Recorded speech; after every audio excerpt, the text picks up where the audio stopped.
Hello friends, welcome to கவிதாசமையலறை. இன்றைக்கி நம்ம பார்க்க போகிற ஸ்பெஷல் ரெசிபி சுவையான சோளபட்டூரா. ஒரு அருமையான காம்போ டிஷ்ஷு. நல்ல புசு புசுன்னு சாஃப்டான பூரி, அதுக்கு தொட்டுக்க நல்ல ஒரு அருமையான சன்னா மசாலா. மோஸ்ட்லி எல்லாருக்குமே ரொம்ப பிடிக்குங்க. பர்டிகுலர்லி குழந்தைங்க ரொம்ப விரும்பி சாப்பிடுவாங்க. ரெஸ்டாரண்ட்ஸில் மோஸ்ட்லி ஆர்டர் பண்ணி சாப்பிடக்கூடிய இந்த சோளபட்டூரா நம்ம வீட்லேயே அழகாக ஈஸியாக செஞ்சிடலாங்க. சின்ன சின்ன டிப்ஸை ஃபாலோ பண்ணால் போதும், பர்ஃபெக்டான பூரியும் மசாலாவும் பண்ணிடலாம். வாங்க ரெசிபி எப்படின்னு பார்க்கலாம். நம்ம ஃபஸ்ட்டு அந்த சன்னா மசாலா எப்படி பண்ணுறதுன்னு பார்க்கலாங்க. நல்லா வெள்ளை கொண்டக்கடலையும் பர்ஃபெக்டான மசாலா பொடியும் சேர்த்து செய்யக்கூடிய இந்த சன்னா மசாலா பூரிக்கு மட்டும் இல்லைங்க, சப்பாத்தி, ரோட்டி, நான், இட்லி, தோசை, சாதம் எதோட வேணாலும் சாப்பிட்லாம். ரொம்ப ரொம்ப டேஸ்டியாக இருக்கும். ரொம்ப ஒரு சிம்பிளான ரெசிபியும் கூட. வாங்க ஃபஸ்ட்டு நம்ம அருமையான சன்னா மசாலா எப்படி பண்ணுறதுன்னு பார்க்கலாம்.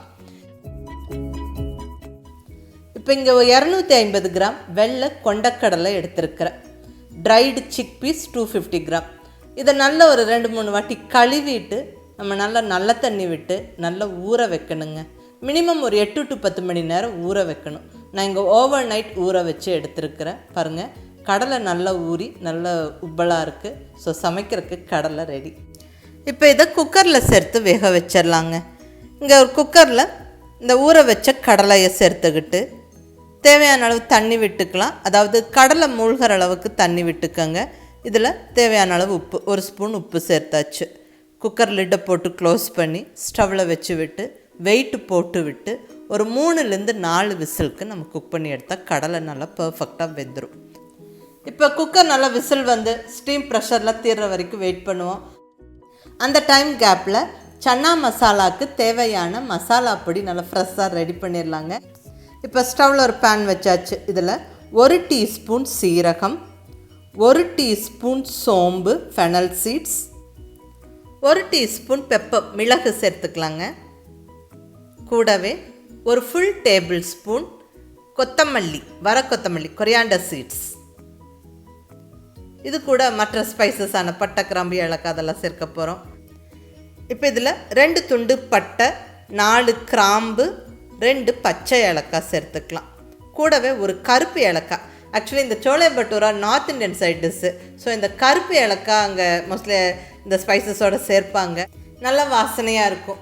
இருந்தால் சேர்த்துக்கங்க, இல்லைன்னா ஸ்கிப் பண்ணிவிடுங்க, அது ஒன்றும் பிரச்சனை கிடையாது. அடுத்தது கல்பாசி, ஸ்டோன் ஃப்ளார், பிரியாணிக்கு சேர்க்கிற இந்த ஸ்டோன் ஃப்ளார் வந்து கொஞ்சம் ஒரு 1/2 ஸ்பூன் சேர்த்துக்கலாம். இதுவும் கம்பல்சரி கிடையாது, இருந்தால் சேர்த்துக்கங்க, இல்லைன்னா ஸ்கிப் பண்ணிவிடுங்க.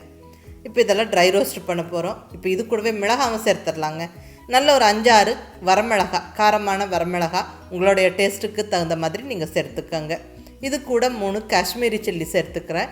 இது கலருக்கு வேண்டி இருந்தால் சேர்த்துக்கலாம், இல்லைன்னா ஸ்கிப் பண்ணிக்கலாம். ஸோ இப்போ இதெல்லாம் நல்லா ட்ரை ரோஸ்ட் பண்ணிடலாம்.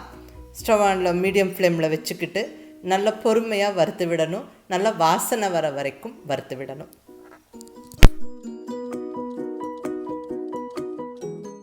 ஸ்பைசஸ் கரிஞ்சிடாமல் வாசனை வர வரைக்கும் வறுத்து விடணும். ஸோ இப்போ வறுத்தாச்சு. ஸ்டவ் ஆஃப் பண்ணி நல்லா ஆற விட்டுட்டு மிக்ஸி ஜாரில் சேர்த்து விட்டு நல்லா இந்த மாதிரி ஃபைனாக பொடிச்சிடணும். ஸோ மசாலா பொடி நல்லா கமகமன்னு வாசனையோட சூப்பராக ரெடி ஆகிடுச்சுங்க. இங்கே கொண்டக்கடலையும் வெந்து ரெடியாக இருக்குது. நம்ம ப்ரெஷர் குக்கரை ஓப்பன் பண்ணி பார்த்துடலாம். பாருங்க, நல்லா சூப்பராக வெந்துருச்சு. வா, பர்ஃபெக்டாக வெந்து ரெடியாக இருக்குது. இப்போ நம்ம கிரேவி தாளிச்சிடலாம். இங்கே ஸ்டவ்வில் கடாய் வச்சாச்சு. கடாய் சூடானதுக்கப்புறம் 2 டேபிள் ஸ்பூன் நெய் சேர்த்துக்கிறேன். இந்த gravy actually full and full நெய்யில் தாளித்தால் ரொம்ப நல்லாயிருக்கும். இல்லை பாதி நெய்யும் பாதி எண்ணெயும் சேர்த்துக்கலாம். இங்கே 2 ஸ்பூன் நெய்யும் 1 ஸ்பூன் ஆயிலும் சேர்த்துருக்குறேன். இப்போ இதில் 1/2 டீஸ்பூன் சீரகம், 1/2 டீஸ்பூன் சோம்பு, 1 பிரிஞ்சி இலை, 2 ஏலக்காய், 1 பீஸ் பட்டை சேர்த்துடலாம். இதெல்லாம் நல்லா பொரிஞ்சு வரட்டும்.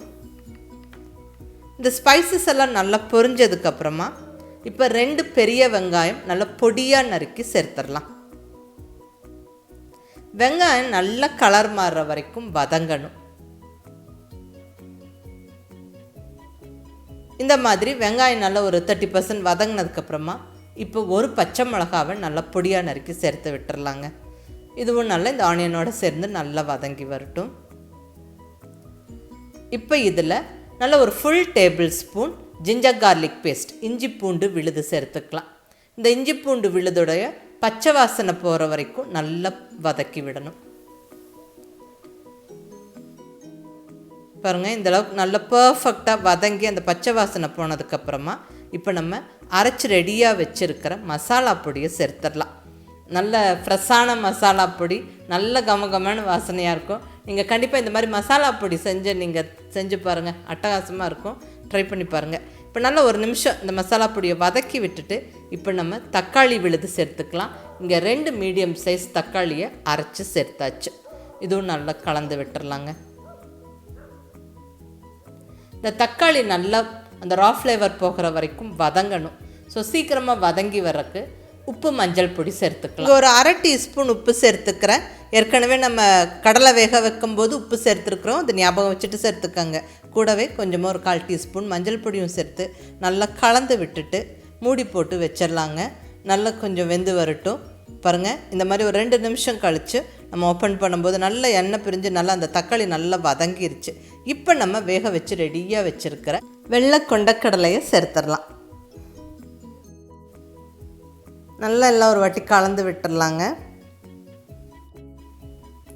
நல்லா உப்பெல்லாம் செக் பண்ணிவிட்டு நம்ம லிட்டை போட்டு விட்டுடலாம். நல்லா ஒரு 6-7 நிமிஷம் மீடியம் ஃப்ளேமில் நல்லா கொதிக்கட்டும்.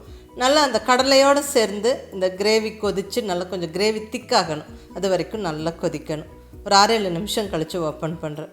பாருங்கள், கிரேவி நல்லா திக்காகிடுக்கு, நல்லா எண்ணெய் பிரிஞ்சு வந்திருக்கு. இப்போ பொடியாக நறுக்குன்னு கொத்தமல்லி இலை ஒரு கையளவு தூவி விட்டுடலாம்.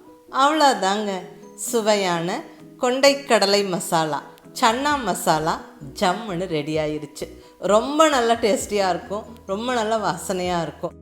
இங்கே பர்ஃபெக்டான மசாலா ரெடி பண்ணி செஞ்சதால் நல்லாவே வாசனையாக நல்லா டேஸ்ட்டாக இருக்கும். நீங்கள் மிஸ் பண்ணாமல் ட்ரை பண்ணி பாருங்கள். இது பூரிக்கு மட்டும் இல்லைங்க, நல்ல சப்பாத்தி, ரோட்டி, நான், இட்லி, தோசை, சாதம் எதோடு வேணாலும் சாப்பிட்லாம். ரொம்ப ரொம்ப டேஸ்ட்டாக இருக்கும். ஸோ மிஸ் பண்ணாமல் ட்ரை பண்ணுங்கள். இந்த கொண்டக்கடலையும் நல்லா ஹெல்த்தியானது. இப்போ அடுத்த ரெசிபியாக பட்டூரா, நல்ல புசு புசுன்னு சாஃப்டான பூரி எப்படி பண்ணுறதுன்னு பார்த்துடலாங்க.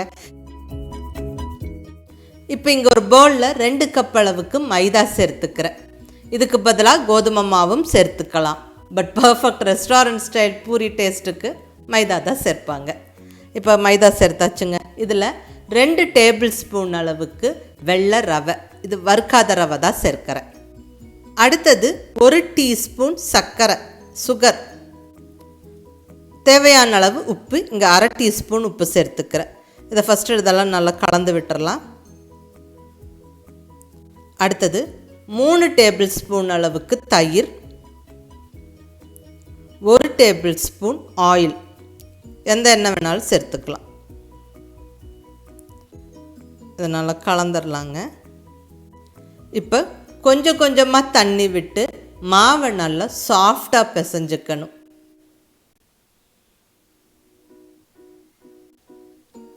ரொம்ப டைட்டாகவும் இல்லாமல் அதுக்குன்னு ரொம்ப லூஸாகவும் இல்லாமல் கொஞ்சம் சாஃப்டாக இருக்கிற மாதிரி பிசைஞ்சுக்கங்க.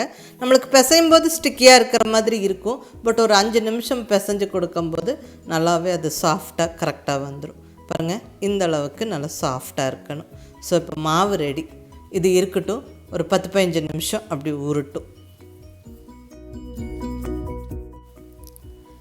இப்போ இங்கே ஒரு அகலமான கடாயில் பூரி பொரிக்கிறதுக்கு தேவையான அளவு எண்ணெய் விட்டு சூடாக்குறேங்க. ரெஸ்டாரண்ட்லலாம் நம்மளுக்கு ஒரே பூரி நல்லா பெரிய சைஸாக செஞ்சு தருவாங்க. பட் வீடுகளில் செய்யும்போது நம்மளுக்கு அந்த அளவுக்கு எண்ணெய் சேர்த்து பெரிய பூரியாக செய்ய வேண்டிய அவசியம் இல்லை. நான் இங்கே ஒரு மீடியம் சைஸ் பூரியாக தான் செய்ய போகிறேன். நல்லா ஊர்ன மாவுலேருந்து நல்லா ஒரு எலுமிச்சம்பழம் சைஸு உருண்டை எடுத்து நல்லா கொஞ்சம் கையில் எண்ணெய் தடவிட்டு இந்த மாதிரி தட்டி விட்டுறலாங்க. நல்லா பூரியாக தேய்ச்சிடலாம். கொஞ்சம் திக்கான பூரியாக இருக்கணும், ரொம்ப மெலிசாக தேய்க்க வேண்டாம். இந்த மாதிரி ஆல்மோஸ்ட் ஒரு ரவுண்ட் ஷேப்புக்கு கொஞ்சம் திக்கான பூரியாக இப்படி தேய்ச்சி எடுத்தாச்சு.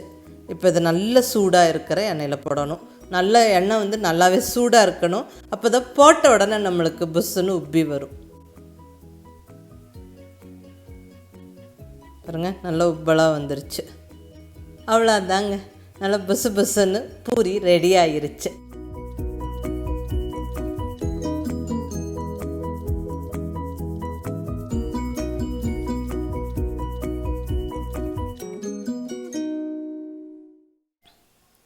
நல்லா சுட சுட இந்த பூரியை பர்ஃபெக்டான சன்னா மசாலாவோட பரிமாறிடலாம். அவ்வளோதாங்க, ரெஸ்டாரண்ட் ஸ்டைல் சோலே பட்டூரா ஜம்முன்னு ரெடி ஆகிடுச்சு. நல்ல புசு புசுன்னு சாஃப்டான பூரிக்கு இந்த பர்ஃபெக்டான சன்னா மசாலா செம்ம காம்பினேஷனாக இருக்குங்க. மிஸ் பண்ணாமல் ட்ரை பண்ணுங்கள். இந்த அருமையான காம்போ ரெசிபீஸை ட்ரை பண்ணி பார்த்துட்டு உங்கள் ஃபீட்பேக் சொல்லுங்கள். பிடிச்சிருந்தா லைக் பண்ணி ஷேர் பண்ணி கமெண்ட் பண்ணுங்கள். கவிதா சமையலறை சப்ஸ்கிரைப் பண்ணி என்னுடைய மற்ற ரெசிபீஸும் வீடியோஸும் பாருங்கள். தேங்க்யூ.